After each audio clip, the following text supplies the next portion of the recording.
following presentation is for educational purposes only. All of the symbols, trading ideas, and live trading are for demonstrational purposes and are not recommendations or trading advice. Past performance may not be indicative of future results. All of the information and opinions expressed by third-party guests are their own and are not necessarily those of NinjaTrader LLC. Trading futures involve substantial risk and may not be suitable for everyone, and trading futures can result in losses greater than the initial required margin. Traders should only trade futures with risk capital. Risk capital is money that you can afford to lose without jeopardizing your financial security or current lifestyle. You can find additional disclosure information on the NinjaTrader website.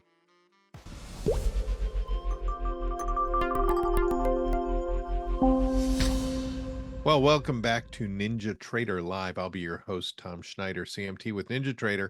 And this is the Traders Workshop segment of the live stream. Traders Workshop, we like to bring in our NinjaTrader ecosystem partners so that they can share their expertise and wisdom with you, and you can pursue what they're talking about on your own time as well, if you like, on the ecosystem. Today, we have a very new guest. He's never been on the live stream before, but it's our pleasure to welcome Calvin Harris of Success Futures. How you doing, Calvin? I'm good, Tom. Thank you very much. It's a pleasure to be here. Yeah, it's great to have you on. We've talked a couple of times, and I'm excited to see what you have to show everybody. Yeah. I notice you have a slight accent, so I'm going to ask where you are. I'm in London. I'm in London, UK. Okay, and I know you don't have an accent. I have the accent, but just your first time on, we'd like to have our viewers get to know you a little bit. How did you start in this business, and what led you to develop Success Futures? Kind of give us a little bit of background about Calvin. Okay, Tom. Well, it started back around about 12 years. Can't remember the exact time now, but I was actually going to school, picking up my little kid, and one of the parents, who was a friend of my family, introduced me to trading.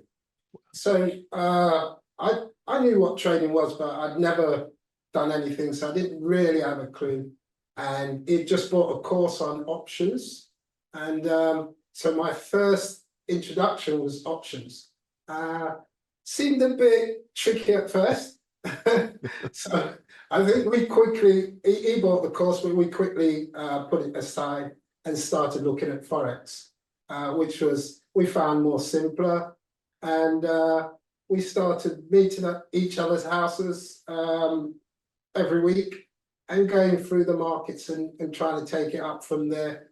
I had more time than him, and so I delved deeper into the markets. I was finding it more interesting than he did.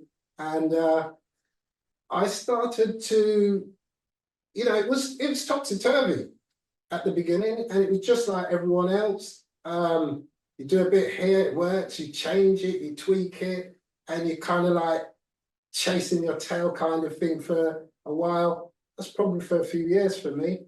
And yeah, I came across M&I, the news service, and I purchased their subscription, and I started receiving the news reports, and I was getting the order books from some large orders that were at particular prices. So I started to trade those prices. Didn't have a clue what was going on, but I knew there were some orders at those prices. And it worked now and again, but when it didn't work, I wasn't sure if the orders just were no good, or if they had gone, right, or if they were gobbled up, and I just didn't have a clue. So at that point, I thought, well, this can't go on forever like this. So I started digging deep into how the market works, what's going on with these orders. And that's when I moved away from Forex into futures, and I was up on my NinjaTrader platform and came across Market Delta with footprints, and I started to get a better understanding of order flow. I met a guy called Kai Wheatley, who taught me a lot, and after amassing so much knowledge, a lot of my friends started wanting to know what I knew, and I ended up feeling my direction in training and coaching other people. That's what's led me to Success Futures, to provide that information that isn't readily available out there, really. So Calvin, what's interesting about the way you started, Yeah. first of all, you started with options, which crazy people do, but I'm kidding, all kidding aside. Options are a really, really, I think, kind of difficult market to grasp if that's your introduction. Yeah. So kudos to you for starting there. But then going to the FX market, the spot market, you're talking about a market, generally speaking, at least when I was working in it, well, almost 30 years ago, I hate to say that. There was no real clarity on depth of market, right? It was, at the time, and I know you're talking retail, but at the time I was working with the institutions, and you really didn't know what the depth of the trade was going to be. You didn't know the side either. These quotes are bid ask. You don't know my intentions. That's how everything, prices are kept fair. If I ask you, what do you have for euro?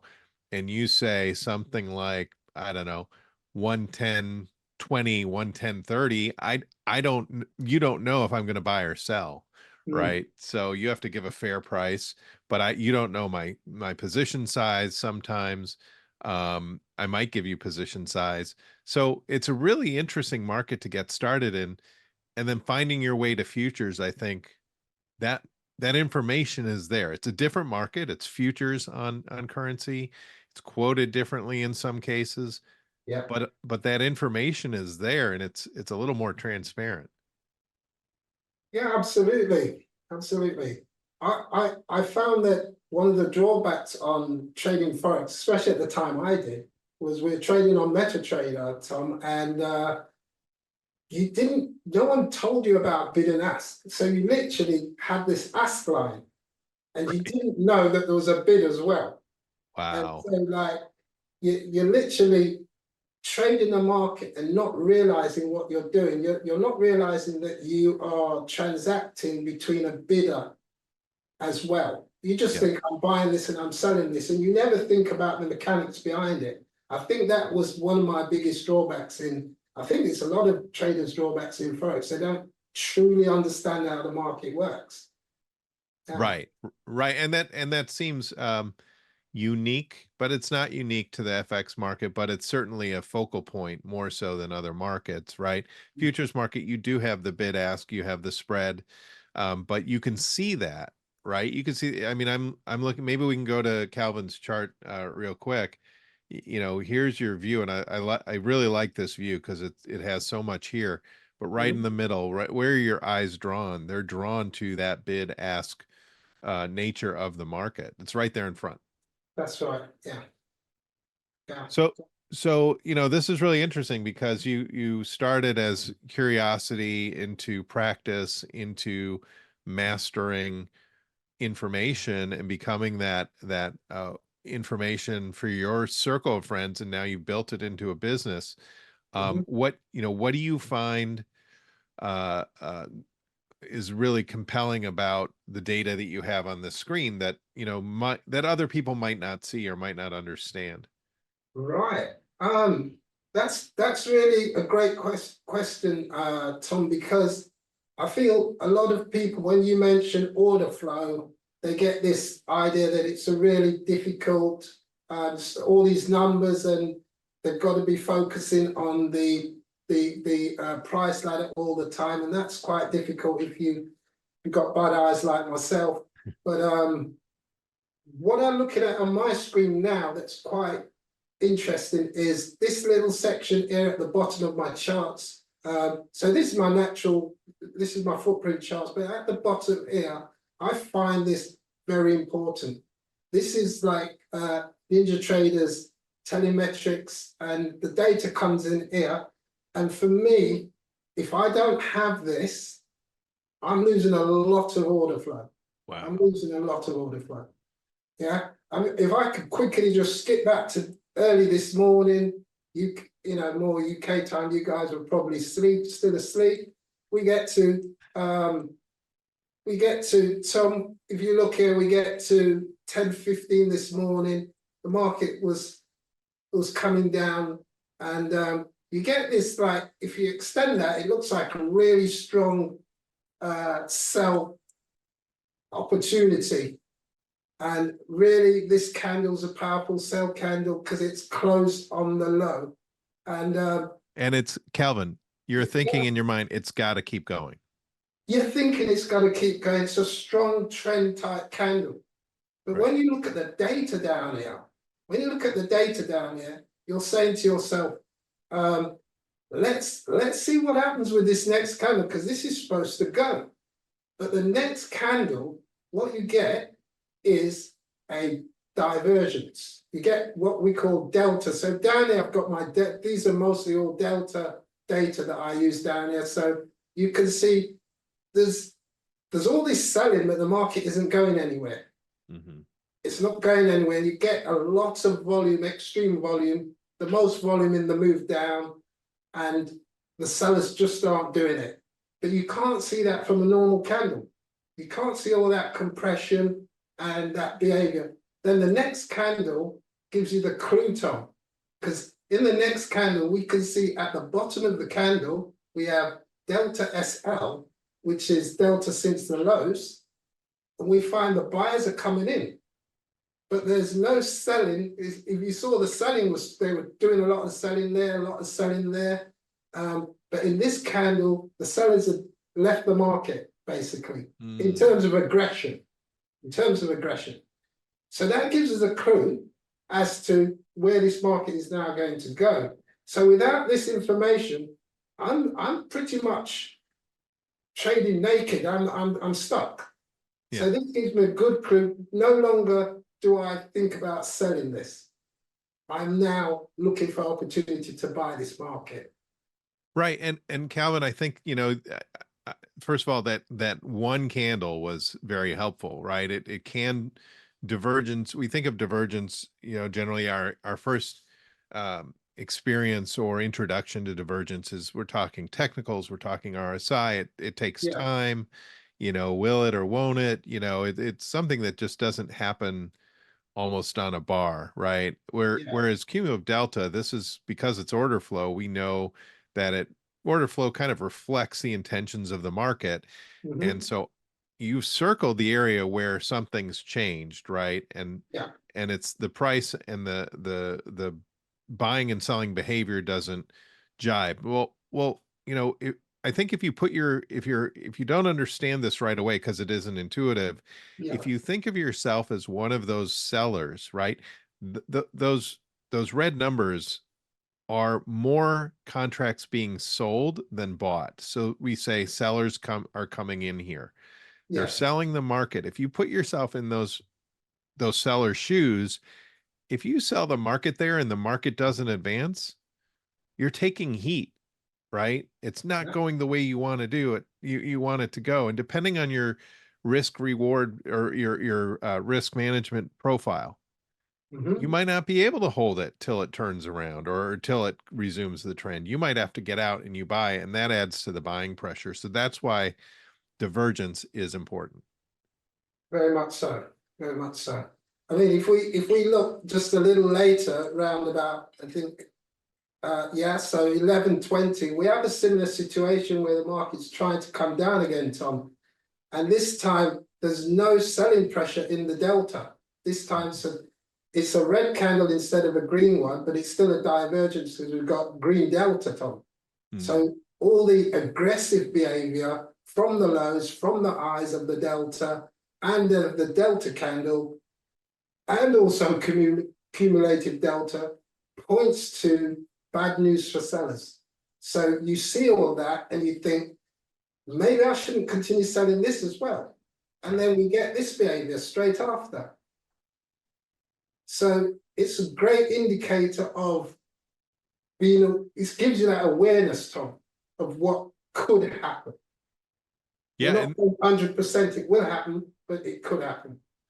And if I have a traditional chart up, I'm not going to see this. No right?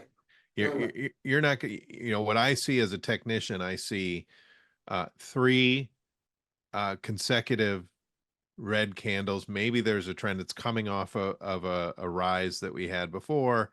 Okay, continuation selling, continuation selling, continuation selling. Maybe the volume is acting normally, right? It's kind of in the middle of the, well, it's before the open, right? Because those are your London times. Yes. So it's kind of, well, midday European and London trading hours, volume kind of comes down a little bit. Weakening volume, weakening price. Maybe that's in line. Okay, but I do not see the intentions of the market there. That's right. That's right. Oh, that you've explained it so well, and I've never had anybody explain to me in the right hand side at the bottom right corner, Yeah. the SH and SL. That's really good. Mm-hmm. I like that. Yeah. It's delta since the low and delta since the high. And so this is your primary chart. Yeah, this is my primary chart and the primary data that I use. Yeah, I use a lot of delta information. Okay. And this is part of the order flow package. You need the order flow package to see this, or is there something else you need? Yeah, if you've got the NinjaTrader order flow package, you'll get this automatically. And there's a lot more of this volumetrics in there, but this is what I use essentially.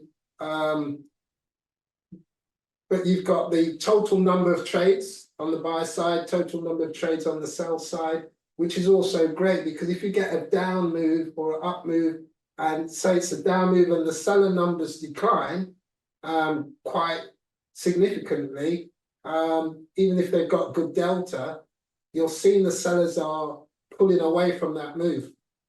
So it's a very important piece of equipment. Now, Calvin, one thing that I've wondered about this, and Mike Burke, who you met before the show, he has put this out there, and I Mike puts it out there, to me it's kind of like, yeah, that totally makes sense. The transition from a positive cumulative delta for the entire session to a negative, Yeah. is that more impactful from the sense of, okay, now we're overall negative and that kind of might change the bias of the day? Or is it, and we've been buying all day, and then cumulative delta turns over, like, I guess, is the cross below or above zero for the session kind of a focal point we should be focusing on beyond the Absolutely. divergence? Like the divergence I get, right? That's an individual bar, can happen anytime. We're going to pay attention to that. But do you also kind of have a side eye at the total cumulative delta, saying, this Yeah. went from positive and negative? That's important. Yes, Tom, I always put my levels in for that transition. I actually took it off my charts to keep my chart clean when you see it. Okay. But you use it in the same, well, I use it in the same way as the opening when the market opens.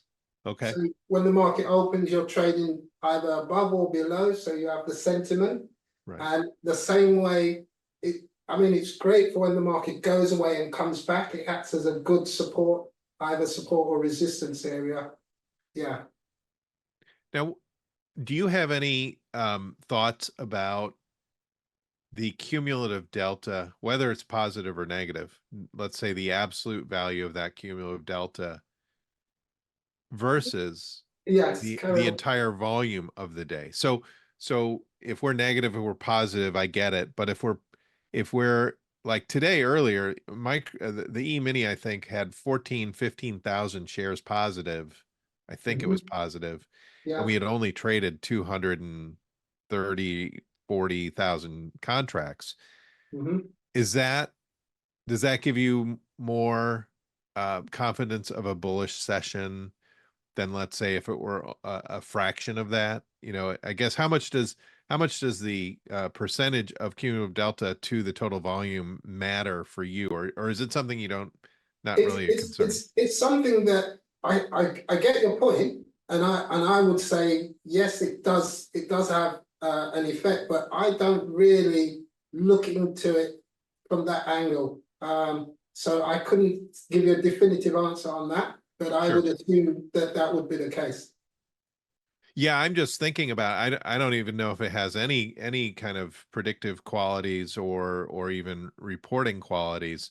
Yeah, But it's, as a technician, we're always thinking of volume in different ways. And that's right. I'd rather defer to you to say, oh, you know what, that's garbage, or oh, there might be something there I haven't looked. That's fine. Hmm. Open-minded, but I will look into that, Tom. well, Yeah. it's not a homework assignment. I see on the right you have the website, the NinjaTrader on the web. Okay. Um, how do you use that side by side with your platform? Yes. Wow. Not for granular information, but I use it. I've put it up there so that you can see that I do use it, but I probably have it on another screen.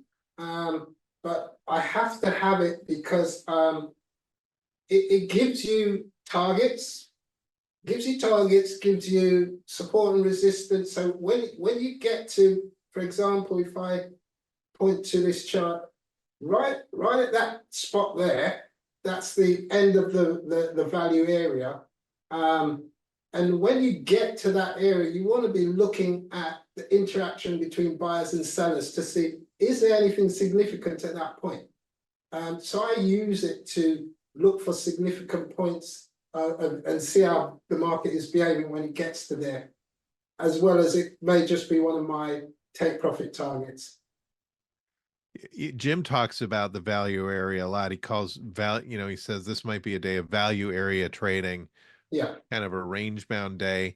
But you're saying, you could also see if there's a breakout. So you would look at maybe the cumulative delta and see if there's a change or I guess a change, a reversal or an acceleration of that delta. Yeah, yeah. So you're looking for anything that gives you a clue as to, are we going to keep going or are we going to just stumble when we get to this point? And another great spot on these things here, Tom, is when you look at something like this profile here, you have this rejection tail. And a lot of people like to use this as a rejection level. Maybe you get up there and you get double tops. But if you look at this in the future, this little area here, what I call it the neck. Yeah. Okay. For me, I'm finding this more powerful than this level. So I've seen the market get to that neck. And that's where I find it struggles the most. Huh. And especially when you've got this rejection tail there, it's a rejection area, you're coming into it right at the neck, it usually struggles. So I'm looking for my information from my delta to show me there's a reversal round about this area. And that's really interesting because you won't see that clearly again on a traditional bar or candle chart. That's right. I Yeah. look at market profile, it's you take a bar chart and you turn it on its side and everything falls down, right? And there's your market profile, which is genius. Peter Stottlemyre developed that in the Board of Trade many years ago. Yes. But that's an interesting thing, that neck. I'm going to have to look into that more, Calvin. I like that. Yeah. Yeah, it's very powerful. That's great. Anything else you want to explain to us, or point out something that is kind of a good place to start? Yeah. If you look at these again, these delta numbers, if you look at what I call transitions, delta transition, and so if you look at let's see if I can find one. We'll probably find one in the afternoon. So if I just fast forward and go back a bit, so you can see the market coming down here, and we get like a 900 from the delta since the high. And Right. usually the since the high delta is usually the sell delta you want to be seen there, and usually at the SL it's the buy delta you want to see. So here we have that transition. So we're transitioning from the sellers having control of, and when we say control, I'm talking significant control, not Okay. slightly more by 100 or 200, but a significant change. So you can see from 935, it's quite a massive imbalance, but we get a similar switchover, which I call a transition in the delta. And that then tells you the other side has taken control. And there, from this move down, we start to get this move up. Yeah, so you get a decent move up from that transition. So that's a great place to start looking for little bits of information when you're looking for reversals, Tom.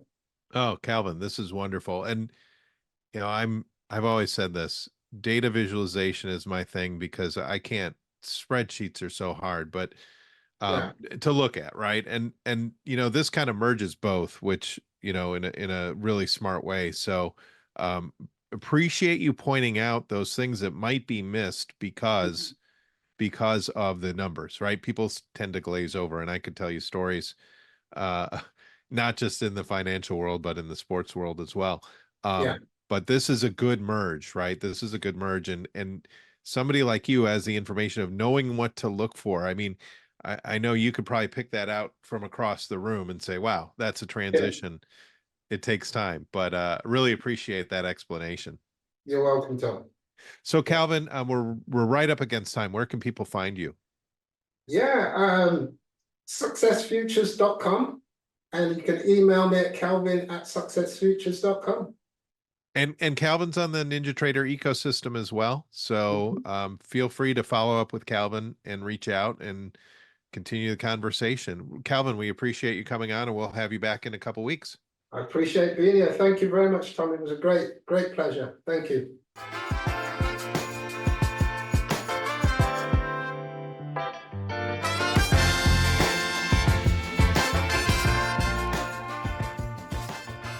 All of the symbols, trading ideas, and live trading are for demonstrational purposes and are not recommendations or trading advice. Past performance may not be indicative of future results. All of the information and opinions expressed by third-party guests are their own and are not necessarily those of NinjaTrader LLC. Trading futures involve substantial risk and may not be suitable for everyone, and trading futures can result in losses greater than the initial required margin. Traders should only trade futures with risk capital. Risk capital is money that you can afford to lose without jeopardizing your financial security or current lifestyle. You can find additional disclosure information on the NinjaTrader website.